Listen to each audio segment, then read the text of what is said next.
Are you interested in getting kids to enjoy work? Well, you're not alone. There are a lot of parents who are hoping their children could like work just a little bit more. I'm Nicholeen Peck, and I teach parenting and good communication all over the world through the lens of self-government. And in this video, we're talking about work.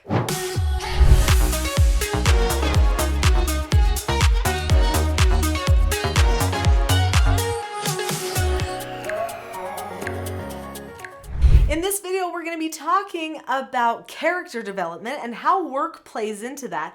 Also, what the different opinions are on work and why some people perceive work in such a negative light, and what we can do about fixing that perception.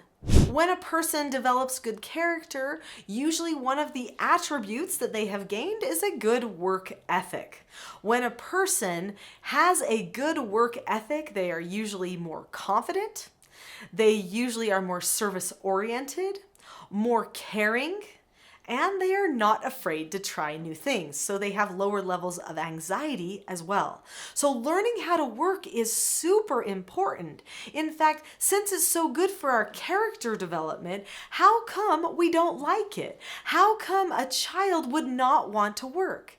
Think about it actually. When they're little, they want to do all the work. Oh, mommy, can I help you with that? Oh, dad, can I help you with that? They make little lawn mowers for little children so that they can mow the lawn next to daddy. They make little kitchen sets for children so that they can cook and clean next to mommy, because the children really enjoy the concept of work. So why, when they like work when they're little, do they decide not to like work when they're older? Have you ever thought about that? Well, there are some reasons. We're not going to probably touch on every single one, but it is important for us to understand what happens to a person so that we can help them develop a good work ethic instead. Children gain opinions and perceptions from the other people that they are around. So if a person talks about work in a bad way or acts like they don't enjoy work, then soon children adopt that mindset. So if a parent says something like, well, we have to get our work done and that won't be very fun, but then afterward we'll do something that is fun. That message right there teaches the child that work is not a good thing, but the other thing that comes after is. But I guess we have to do the thing that's not good first. Now, I know that some parents do that to try to help their children look forward to something coming after the work so that they will engage in the work the whole time. But usually that message is pretty counterproductive. In fact, it's much better if the parent says, oh, we are going to do something new today. You've never learned this one before. It's going to be awesome. Today, I'm going to teach you how to chop wood. This is super grown-up work. What if you teach them how to vacuum a carpet or how to shake a carpet or fold laundry? You could present that to them in a really inspiring way. You could say, hey, I'm going to teach you how to fold these towels so they are easier to hang up after we pull them straight out of the cupboard. Give them some of the reasons why they might want to care about that particular task, and show them your enthusiasm and excitement for doing that task too. The way that you talk about chores, the way that you engage in them, if you have a good attitude, that changes everything for them.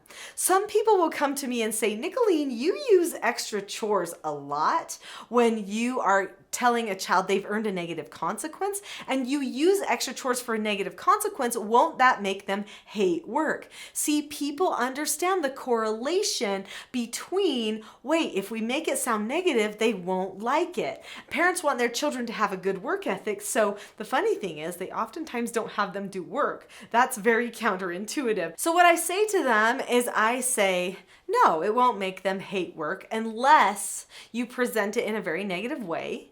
And you also suggest to them that you hate that job or that you hate work too, and you're constantly trying to get out of doing it and giving it all to them instead of doing some in front of them and with them. But if your family just always works together, then what's the big deal doing one little extra chore? Especially when an extra chore is something as simple as, hey, for your extra chore, I need you to take these shoes out to the garage. Or for your extra chore, I need you to put that pillow back on the couch. Wow, that's not a very hard extra chore. Obviously, you can use other extra chores too. But what I have found is that when children see that work is no big deal because they do a lot of it every time they're corrected, as well as other times during the day, then actually extra chores or work aren't bad anymore. They're just part of regular life, and we can get through those things very easily. People who know how to work develop great amounts of confidence. I have a story that I want to tell you about that. Before I get to my story though, click the subscribe button. Is this channel interesting to you? It is all about self-government, teaching yourself and your children how to better bond and communicate. You're not going to want to miss the videos on this channel, so click subscribe now. So let's tell you a story. Years ago, back in 2009, I was featured in a BBC documentary, reality TV show, called The World's Strictest Parents. And this particular program featured me, my family, and two troubled teens. They were both age 17, and they were brought by the BBC to stay in my home for 8 days. When they came to my home, they had tantrums. They went out of control. We had to correct them, and there was a time when they earned extra chores that they needed to do.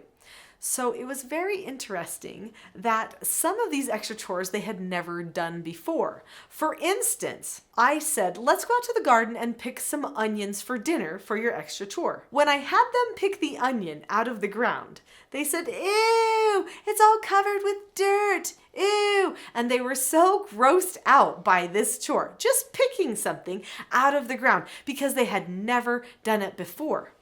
But after multiple days working on the ranch and weeding the garden at my house, suddenly nothing was ew anymore. Suddenly they were fine doing labor out in the yard, and they didn't have any problem. Also, there was one time when James, the 17-year-old boy, earned an extra chore to clean the bathroom. Now, he had never cleaned a bathroom before at age 17, so my husband had to teach him how to clean a bathroom. My husband went through the process of teaching James the steps for cleaning a bathroom. Then he took James to another bathroom in our house and had him practice those steps on the other bathroom. James did the bathroom perfectly. I happened to be walking by just as he was finishing his extra chore. And he said, Nicholeen, come here, come see this. And he stepped back to look at the bathroom and he said, look at that shine on the faucet. Look at that. He was pointing out all the things that he did in the bathroom. And I was praising him for all the things that he did. And then he said, I'm going to clean the bathroom when I get home.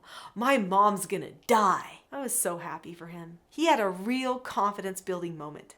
He recognized that he could do a new chore, something that he had never done before. And he knew how to do it right. And he knew how to do it well. That builds confidence. Work builds confidence. If you never take on any work or any projects, you don't get the opportunity to build that same kind of confidence as a person who does do hard things on a regular basis. In fact, sometimes I wonder if that's not one of the things that's wrong with our affluent societies that we all live in nowadays, that nobody's doing the work. Everything's so convenient. We're so good at innovating ways to create more convenient living that we're missing out on the character development and the confidence building that comes from doing just everyday work. So how do you get children to enjoy doing more work? Well, there are multiple ideas that I have for you. Number one, family work time. Many parents give their children chores. Now, if you don't give your children chores, definitely give your children chores. But if you haven't done chores yet and you just want to start somewhere, start with family work. If they have chores already, also incorporate family work. Not only should we work solo, but we should work with a group. I think one of the reasons that James was so motivated by his cleaning of the bathroom experience was because he was doing it with Spencer. He watched Spencer clean, he had some training, and then Spencer watched him clean. They talked and discussed. He felt a type of bond and connection to my husband that he had been looking for because he didn't have those same bonds and connections with his dad. It was a social moment. If you turn work into a social moment, it becomes much more powerful. So in our family, we had family work time every day. We also had independent work time. And we had extra chores, so we did a lot of work. If you want your children to love work, do a lot of it. You do a lot of it, and then those little jobs really just don't matter. The confidence builds and builds, and they see themselves as the kind of people that can do anything. Another thing that you can do to help your children love work is to have more projects that have a point to them.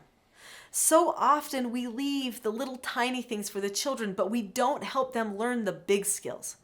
Help them learn the big skills. Teach them how to use the knives to cut the vegetables. Teach them how to do some of those adult things and how to do them safely.